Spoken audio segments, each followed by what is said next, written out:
الحمد لله رب العالمين نحمده ونستعينه ونؤمن به ونتوكل عليه ونعوذ بالله من شرور أنفسنا ومن سيئات أعمالنا ومن يهده الله فلا مضل له ومن يضلله فلا هادي له وأشهد أن لا إله إلا الله وحده لا شريك له وأشهد أن محمدًا عبده ورسوله أرسله بالهدى ودين الحق ليظهره على الدين كله ولو كره المشركون أما بعد فإن خير الحديث كتاب الله وخير الهدى هدى محمد صلى الله عليه وسلم وشر الأمور محدثاتها وكل محدثة بدعة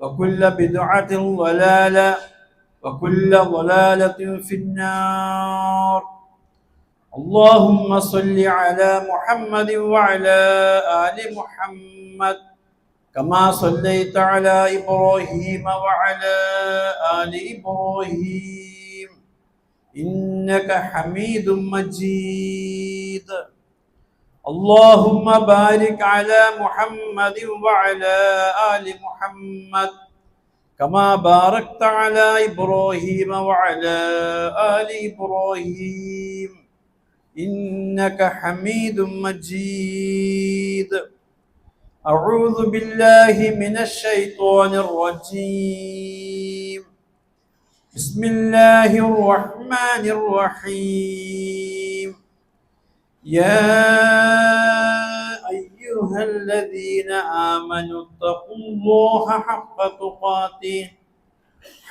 تقاته ولا تموتن إلا وأنتم مسلمون.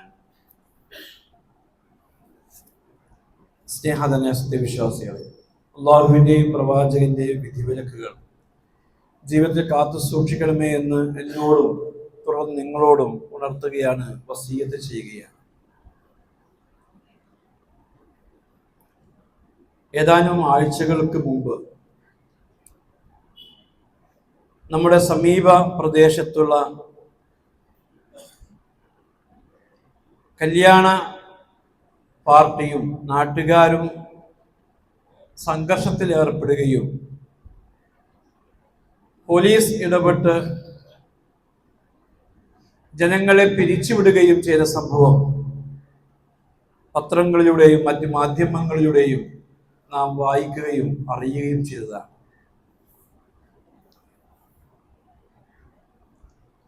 മരിച്ച വീടിന്റെ സമീപത്ത് വെച്ച് കോലാഹലങ്ങൾ ഉണ്ടാക്കുന്നത് അപമര്യാദയാണെന്ന് മനസ്സിലാക്കിയ സമൂഹം, അതേപോലെ കുട്ടികളും ഗർഭിണികളും താമസിക്കുന്ന ഇടങ്ങളിൽ രാത്രി സമയങ്ങളിൽ ശബ്ദമലിനീകരണം ഉണ്ടാക്കുന്നത് ശരിയല്ല എന്ന് മനസ്സിലാക്കിയ സമൂഹം കല്യാണ ആഘോഷത്തിന്റെ ഭാഗമായി പടക്കം പൊട്ടിച്ച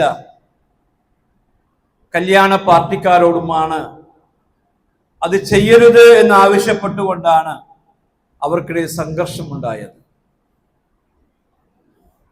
ഞാൻ പറഞ്ഞു വന്നത്, ഒരു മുസ്ലിം കുടുംബത്തിലെ കല്യാണം ഇന്ന് എത്തി നിൽക്കുന്ന ഒരു സാഹചര്യത്തെ കുറിച്ചാണ് നിങ്ങളെ ശ്രദ്ധയിൽപ്പെടുത്തിയത്. ഓരോ തിന്മകളും നാം അറിയാതെ നമ്മുടെ ജീവിതത്തിന്റെ ഭാഗമായി കടന്നു വന്നുകൊണ്ടിരിക്കുന്ന ഈ കാലഘട്ടത്തിൽ ഏതൊരു തിന്മകളും കടന്നു വരുന്ന ആദ്യ സന്ദർഭത്തിൽ തന്നെ തിരിച്ചറിയുവാനും നമ്മൾ ജാഗ്രത പുലർത്തേണ്ട കാര്യങ്ങൾ ആ കാര്യങ്ങളിൽ ജാഗ്രത പുലർത്തുവാനും വിശ്വാസികളായ നമുക്ക് സാധിക്കേണ്ടതുണ്ട്. അതുകൊണ്ട് തന്നെ ഇത്തരം തിന്മകൾക്കെതിരെ പള്ളികളിലെ മിമ്പറുകളിൽ നിന്ന് ഉണർത്തുക എന്നുള്ളത് ഒരു ആവശ്യ ഘടകമായി മാറിയിരിക്കുകയാണ്. തീർച്ചയായും തിന്മകളെ തിരിച്ചറിയുവാനും ആ വിഷയത്തിൽ നമ്മൾ പുലർത്തേണ്ട സൂക്ഷ്മത കാര്യക്ഷമതയോടുകൂടി പുലർത്തുവാനും അള്ളാഹു നമുക്ക് ഓരോരുത്തർക്കും തൗഫീഖ് നൽകി നമ്മെ അനുഗ്രഹിക്കട്ടെ.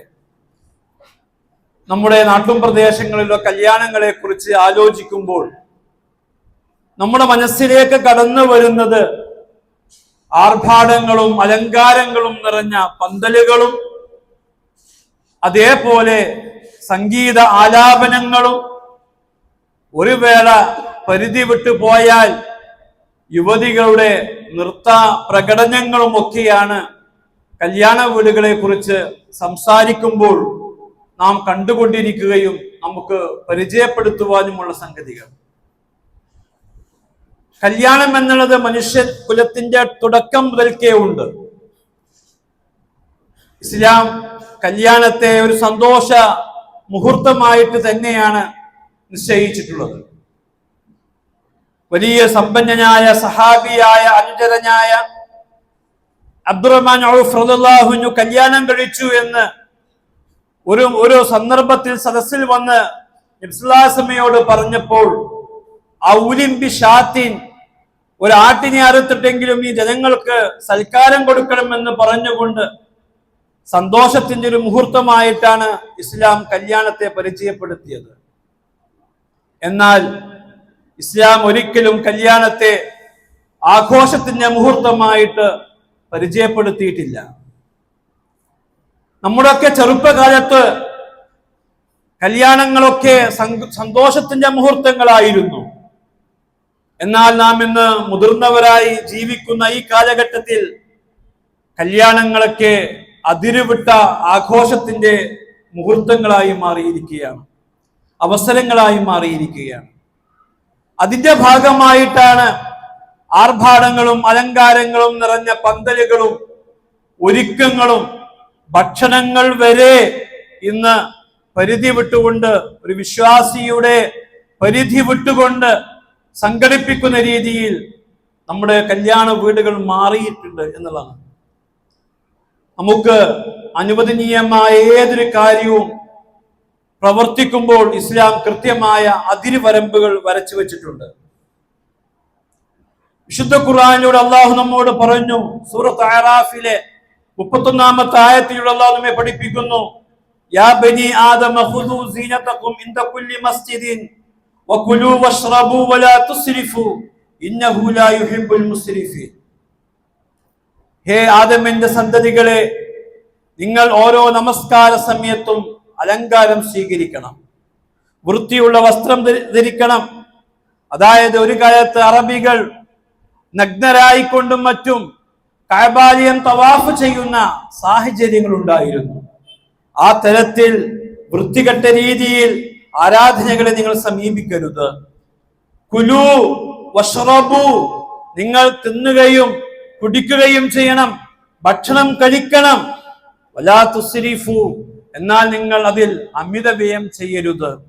ഇന്നഹു ലാ യുഹിബ്ബുൽ മുസ്രിഫീൻ, അമിതവ്യയം ചെയ്യുന്നവരെ അള്ളാഹു ഇഷ്ടപ്പെടുന്നില്ല.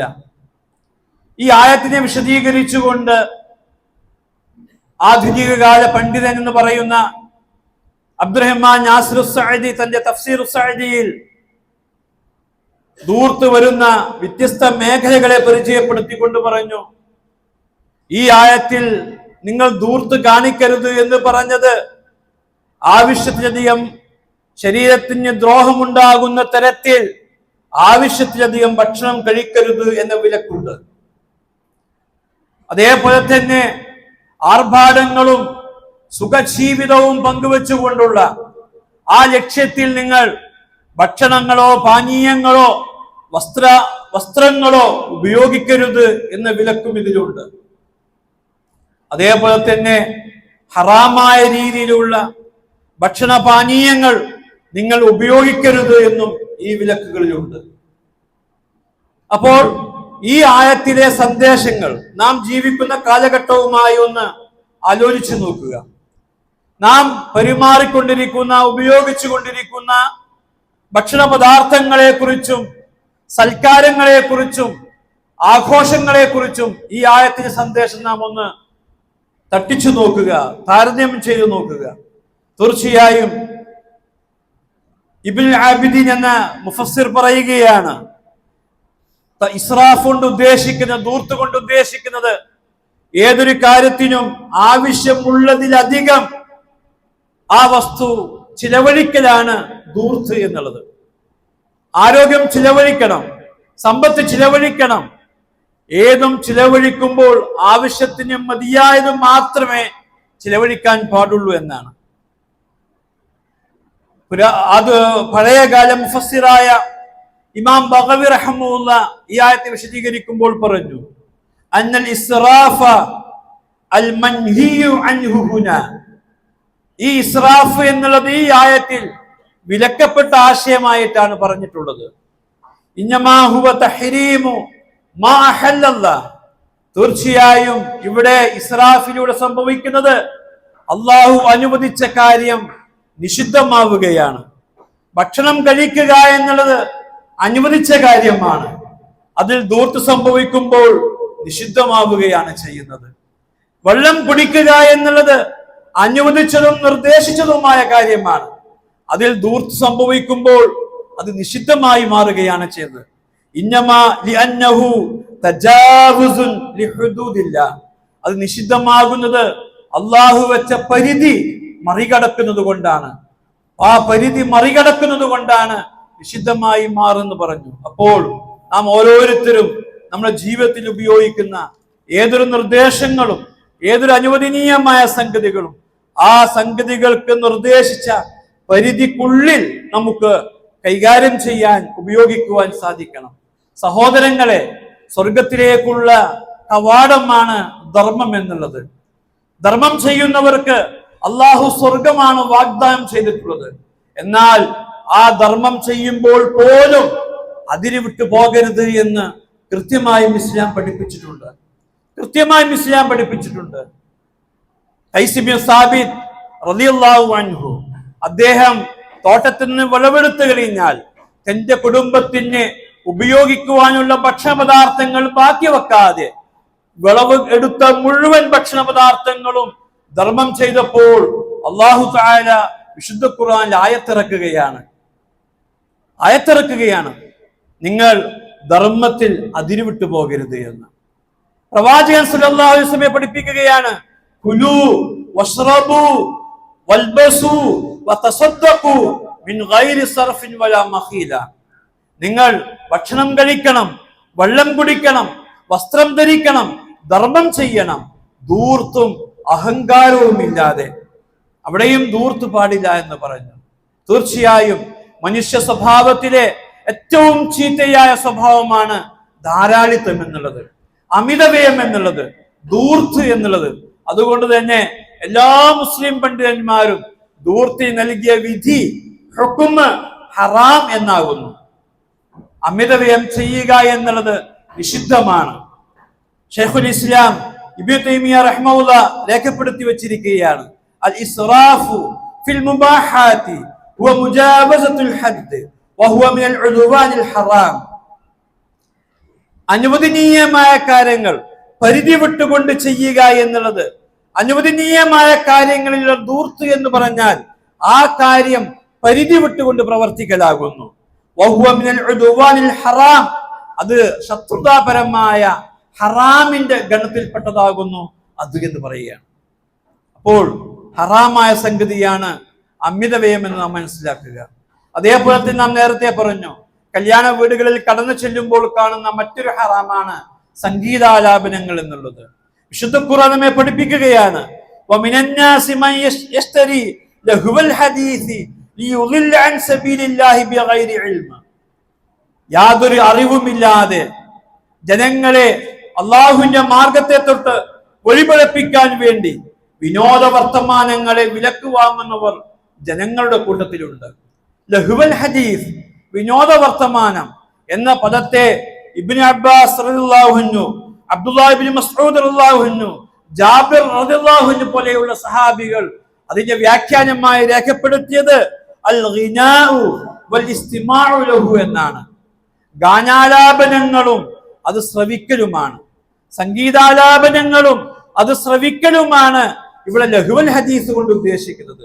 അപ്പോൾ ലഹുവൽ ഹദീസ് എന്നുള്ളത്, സംഗീതാലാപനം എന്നുള്ളത് നാം മനസ്സിലാക്കേണ്ടത് പ്രവാചകൻ സല്ലല്ലാഹു അലൈഹി വസല്ലമ അന്ത്യനാളിന്റെ ചെറിയ അടയാളങ്ങളായി പറഞ്ഞ 180ഓളം അടയാളങ്ങളിൽ പരാമർശിക്കപ്പെട്ട ഒരു സംഗതി കൂടിയാണത്. പറയാണ്, എന്റെ സമുദായത്തിൽ ചില ജനതകൾ വരാനിരിക്കുന്നു. അവരുടെ പ്രത്യേകത എന്താണ്? അവരുടെ പ്രത്യേകതയല്ല, അവരുടെ പരാജയ അടയാളങ്ങൾ എന്തൊക്കെയാണ്? അവർ വ്യഭിചാരം അനുവദനീയമായി കാണും. വൽ ഹരീറ, പട്ടുവസ്ത്രം ധരിക്കുക എന്നുള്ളത് അനുവദനീയമായി കാണും. വൽ ഖംറ, മദ്യപാനം, ലഹരി പദാർത്ഥം ഉപയോഗിക്കുന്നത് അനുവദനീയമായി കാണും. വൽ മആസിഫ, വാദ്യോപകരണങ്ങൾ, സംഗീതോപകരണങ്ങൾ അനുവദനീയമായി കാണും. അപ്പോൾ ഖിയാമത്ത് നാളിന്റെ ചെറിയ അടയാളങ്ങളായി പറഞ്ഞ ഇസ്ലാം ശക്തമായ ഭാഷയിൽ നിരുത്സാഹപ്പെടുത്തുകയും ഹറാമായി നമ്മെ പഠിപ്പിക്കുകയും ചെയ്ത ഒരു ഒന്നാകുന്നു സംഗീതാലാപനം എന്നുള്ളത്. തീർച്ചയായും ഇത്തരം ഹറാമുകൾക്ക് നേരെ, ഇത്തരം തിന്മകൾക്ക് നേരെ വിശ്വാസികളായ നമ്മൾ സ്വീകരിക്കേണ്ട സമീപനത്തെ കുറിച്ചും ഇസ്ലാം കൃത്യമായി നമുക്ക് പഠിപ്പിച്ചു തന്നിട്ടുണ്ട്. മൻ റആ മിൻകും മുൻകറൻ, ആരെങ്കിലും തെറ്റായ സംഗതി കണ്ടു കഴിഞ്ഞാൽ ഫല്യുഗയ്യിർഹു ബിയദിഹി, ആദ്യം അവൻ തന്റെ കരങ്ങൾ ഉപയോഗിച്ച് അതിനെ നിർമാർജനം ചെയ്യണം, അതിനെ ഇല്ലായ്മ ചെയ്യണം. നമുക്ക് കരങ്ങൾ ഉപയോഗിക്കാൻ, അധികാരങ്ങൾ ഉപയോഗിക്കാൻ സാധിക്കുന്നിടത്ത് അധികാരങ്ങൾ ഉപയോഗിച്ചുകൊണ്ട് തിന്മയെ നാം തടുക്കേണ്ടതുണ്ട്. ഫമല്ലം യസ്തതിഅ, അതിന് സാധിക്കാത്തവൻ ഫബിലിസാനിഹി, നാവുകൊണ്ട് ഉപദേശിച്ചുകൊണ്ട് ആ തിന്മകളെ നിർമാർജനം ചെയ്യണം, ഇല്ലായ്മ ചെയ്യണം. വമല്ലം യസ്തതിഅ, അതിനും സാധിക്കാത്തവൻ ഫബിഖൽബിഹി, അവൻ മനസ്സുകൊണ്ട് വെറുക്കുകയെങ്കിലും വേണമെന്ന് അല്ലാഹുവിന്റെ റസൂൽ നമ്മെ പഠിപ്പിക്കുകയാണ്. തീർച്ചയായും ഈ കാര്യങ്ങൾ നിങ്ങളെ ശ്രദ്ധയിൽപ്പെടുത്തിയത് മൊത്തത്തിൽ ഒരു മുസ്ലിമായി ജീവിക്കുക എന്നുള്ളത് പ്രയാസമാണ് കേട്ടോ. ഈ കാലഘട്ടത്തിൽ അങ്ങനെയൊന്നും ഒരാൾക്ക് ജീവിക്കാൻ കഴിയില്ല എന്നൊരു അങ്ങനെയുള്ള ചിന്ത നിങ്ങൾ മനസ്സിൽ ഉണ്ടാക്കിയെടുക്കാൻ വേണ്ടിയല്ല, മറിച്ച് നമ്മുടെ മനസ്സിന് ആവശ്യമായ സൂക്ഷ്മത പുലർത്താൻ വേണ്ടിയാണ്, അള്ളാഹുവിനെ കുറിച്ചുള്ള പേടി നമ്മുടെ മനസ്സിൽ ഉണ്ടാക്കിയെടുക്കാൻ വേണ്ടിയാണ് ഞാൻ നിങ്ങളോട് ഈ തിന്മകളെ കുറിച്ച് ഉണർത്തിയത്. പ്രവാചകൻ സല്ലല്ലാഹു അലൈഹി വസല്ലമക്ക് വിശുദ്ധ ഖുർആൻ ഇറങ്ങിയപ്പോൾ മക്കയിലെ അറബികൾ പറഞ്ഞു, ദാ മുഹമ്മദിന് ഖുർആൻ ഇറങ്ങി, അത് നമസ്കരിക്കാൻ പറയുന്നു, നോമ്പ് നോക്കാൻ പറയുന്നു, മറ്റു ഒരുപാട് മര്യാദകൾ പറയുന്നു.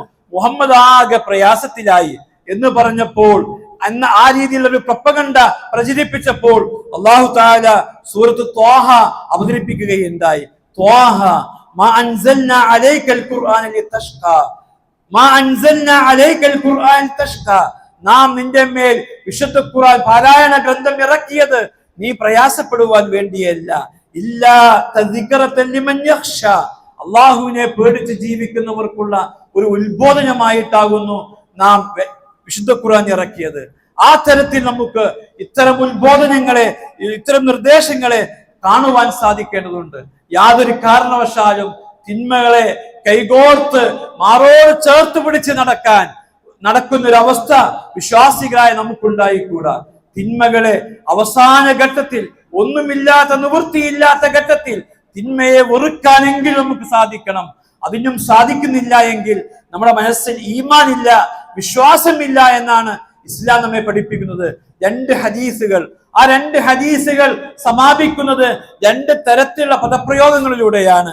ഒരു ഹദീസ് സമാപിക്കുന്നത് ദാലിക അദ്അഫു മിനൽ ഈമാൻ, ഒരാൾക്ക് വെറുക്കാൻ സാധിക്കുക എന്നുള്ളത് അവന്റെ ഈമാനിന്റെ ഏറ്റവും ദുർബലമായ കണികയാകുന്നു. അതുമില്ല എങ്കിൽ അവന്റെ മനസ്സിൽ ഈമാൻ ഇല്ല എന്നർത്ഥം. ഇനി ഒരാൾക്ക് മനസ്സുകൊണ്ട് വെറുക്കാൻ സാധിക്കുന്നില്ല എങ്കിൽ അവന്റെ മനസ്സിൽ ഒരു കടുക് മണിയോളം ഈമാൻ ഇല്ല എന്നാണ് അർത്ഥം. തീർച്ചയായും വിശുദ്ധ ഖുർആൻ നമ്മോട്, വിശ്വാസികളായ നമ്മോട് സ്വർഗത്തിന് വേണ്ടി പ്രവർത്തിക്കുകയും പ്രാർത്ഥിക്കുകയും ചെയ്യുന്ന, അതിനുവേണ്ടി ജീവിക്കുന്ന നമ്മളോട് വിശുദ്ധ ഖുർആൻ നമുക്കെല്ലാവർക്കും സുപരിചിതമായ ഒരു സൂറത്തിലൂടെ പഠിപ്പിക്കുന്നത് ഫദക്കിർ ഇൻ നഫഅതി ദിക്റ, എവിടെയൊക്കെ ഉത്ബോധനം പ്രയോജനം ചെയ്യുമോ അവിടെയൊക്കെ നീ ഉത്ബോധനം ചെയ്യേണ്ടതുണ്ട്. സയദ്ദക്കറു മൻ യഖ്ഷാ, അല്ലാഹുവിനെ പേടിച്ച് ജീവിക്കുന്നവൻ ആ ഉത്ബോധനം സ്വീകരിക്കുന്നതാണ്. വയതജന്നബുൽ അഷ്ഖാ, ഭാഗ്യം കെട്ടവൻ, ഹതഭാഗ്യവാൻ ആ ഉത്ബോധനയെ തൊട്ട് വിട്ടകന്നു പോകുന്നതുമാകുന്നു. അവൻ ആരായെന്ന് അല്ലദീ യസ്ലുന്നാറുൽ കുബ്ര, ഭയാനകരമായ നരക കുണ്ഠാരത്തിൽ കടന്ന് കരിയുന്നവനാകുന്നു ആ ഭാഗ്യം കെട്ടവൻ എന്ന് അള്ളാഹു നമ്മെ പരിചയപ്പെടുത്തുകയാണ്. അള്ളാഹു തആല അത്തരം ഭാഗ്യം കെട്ടവരെന്നും ഹതഭാഗ്യവന്മാരെ കൂട്ടത്തുനിന്നും നമ്മെ കാത്തുരക്ഷിക്കുമാറാവട്ടെ.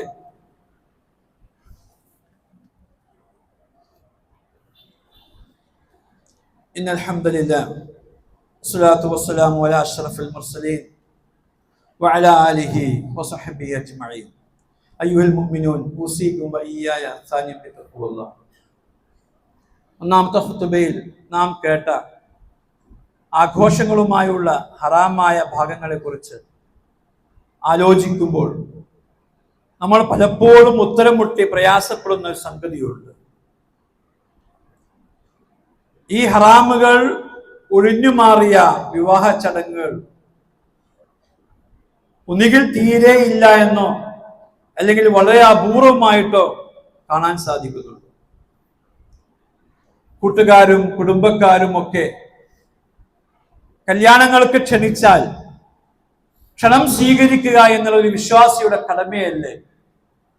അപ്പോൾ ക്ഷണം സ്വീകരിക്കുക എന്നുള്ള ആ ഒരു ബാധ്യതാ നിർവഹണത്തിന്റെ മുന്നിൽ എന്ത് സമീപനമാണ് ഇത്തരം ചടങ്ങുകൾക്ക് നേരെ സ്വീകരിക്കേണ്ടത് എന്നുള്ളത് പലപ്പോഴും പലരും ആശയക്കുഴപ്പമായി പറയാറുണ്ട്.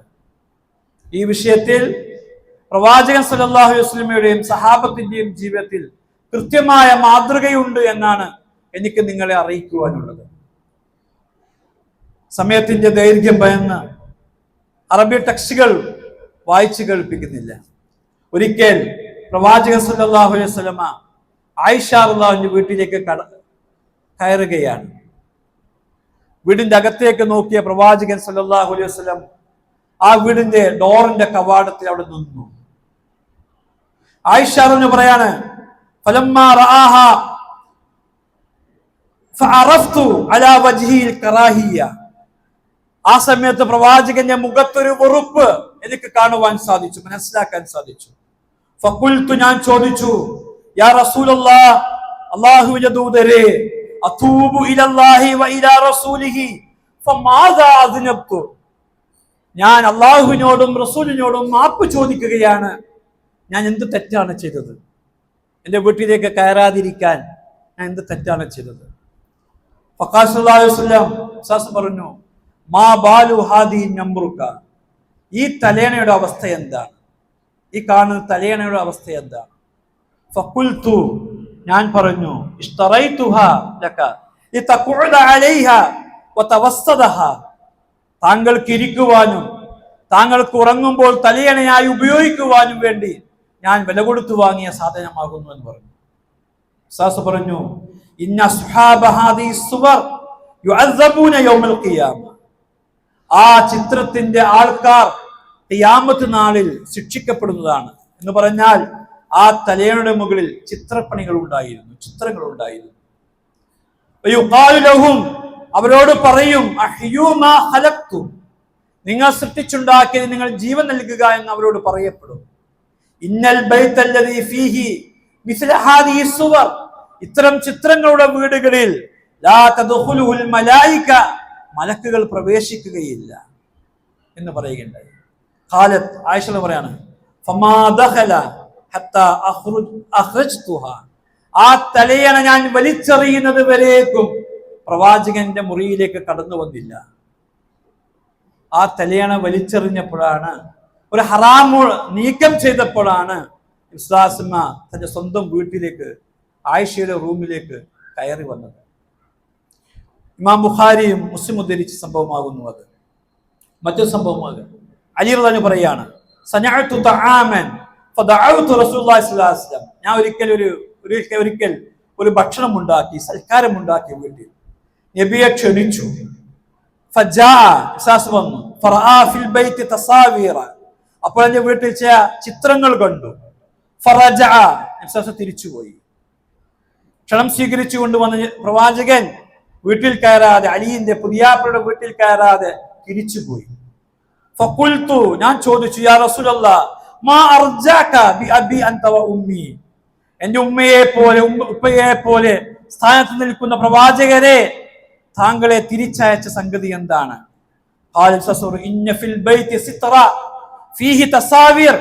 ചിത്രപ്പണികളുള്ള ഒരു കർട്ടൻ നിന്റെ വീട്ടിൽ കണ്ടു.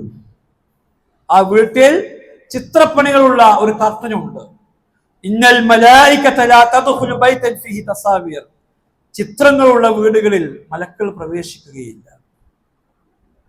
മൂന്നാമത് കേൾക്കുക, ഉമർ അല്ലാഹുവിന്റെ അടിമയായ അസ്ലം റിപ്പോർട്ട് ചെയ്യുകയാണ്, ഉമർ ബിൻ ഖത്താബ് ഹീന ഖദിമ ശാം, ഉമർ ഖത്താബ് ഷാമിലേക്ക് ചെന്നപ്പോൾ ഫസനാ ലഹു റജുലു മിനൻ നസാറ, ക്രിസ്ത്യാനികളിൽപ്പെട്ട ഒരു മനുഷ്യൻ, അദ്ദേഹം നാട്ടുപ്രമാണികളിൽപ്പെട്ട ഒരാളാണ്, അദ്ദേഹം ഒരു ഭക്ഷണം ഉണ്ടാക്കി.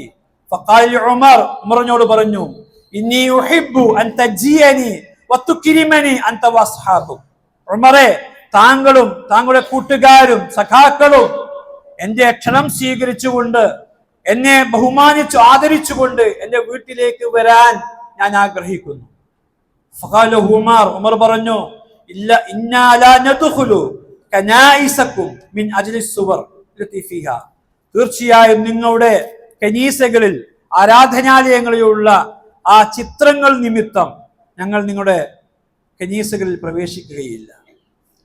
അപ്പോൾ കനീസയിലായിരിക്കാം, അവിടത്തേക്കായിരിക്കാം ക്ഷണിച്ചിട്ടുണ്ടാവുക.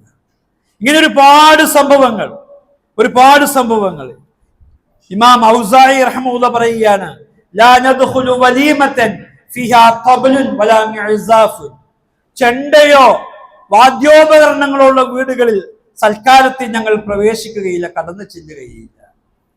അപ്പോൾ ഇത്തരം വിഷയങ്ങളിലൊക്കെ കൃത്യമായ മാതൃക പ്രവാചകനിലും അനുചരന്മാരിലുമുണ്ട്.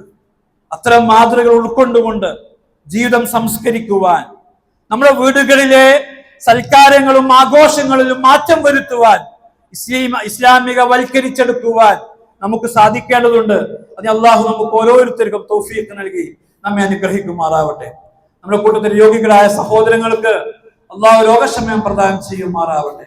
വ്യത്യസ്തങ്ങളായ ബുദ്ധിമുട്ടുകളും പ്രയാസങ്ങളും അനുഭവിക്കുന്നവർക്ക് അള്ളാഹു ക്ഷമയും അവർ അനുഭവിക്കുന്ന പ്രയാസങ്ങളിൽ പരിഹാരവും പ്രദാനം ചെയ്യുമാറാവട്ടെ. اللهم اغفر للمؤمنين والمؤمنات والمسلمين والمسلمات اللهم اغفر للمؤمنين والمؤمنات والمسلمين والمسلمات اللهم اغفر للمؤمنين والمؤمنات والمسلمين والمسلمات اللهم اجرنا من النار اللهم اجرنا من النار اللهم اجرنا من النار ربنا اننا سمعنا مناديا ينادي للايمان أن آمنوا بربكم فآمنا ربنا فاغفر لنا ذنوبنا وكفر عنا سيئاتنا وتوفنا مع الأبرار ربنا عليك توكلنا وإليك أنبنا وإليك المصير ربنا آتنا في الدنيا حسنة وفي الآخرة حسنة وقنا عذاب النار ربنا تقبل منا إنك أنت السميع العليم وآخر دعوانا أن الحمد لله رب العالمين.